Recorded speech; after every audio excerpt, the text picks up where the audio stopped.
تنها لباسشویی که حس شیشم داره. آیا میدی؟ بفرمایید. حالا این حس شیشم یعنی چی؟ با توجه به وزن و کثیفی لباس‌ها، سنسورایی که این لباسشویی داره دما و برنامه مخصوص خودش رو انتخاب میکنه و یه شستشوی کامل و بی‌نقص رو به شما تحویل میده. تو کدوم لباسشویی دیدین که نمایشگر LCD داشته باشه که بتونین اینجا برنامه رو انتخاب کنین؟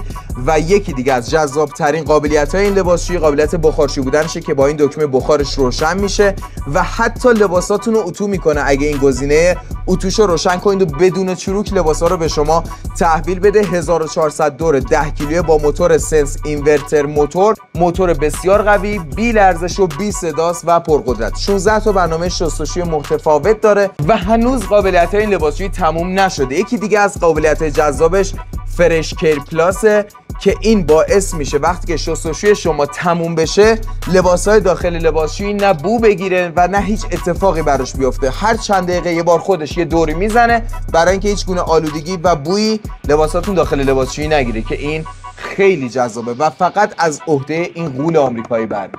کیفیت ساختش تابلوی کمال آمریکاست. اصلا فوق‌العاده است. قطعات آمریکا، مونتاژ ایتالیا. در دو رنگ سفید و سیلور، ولی قیمتاش فرق میکنه. الان سیلورش 49 تومنه. سفیدش چی؟ اونم 49 تومنه.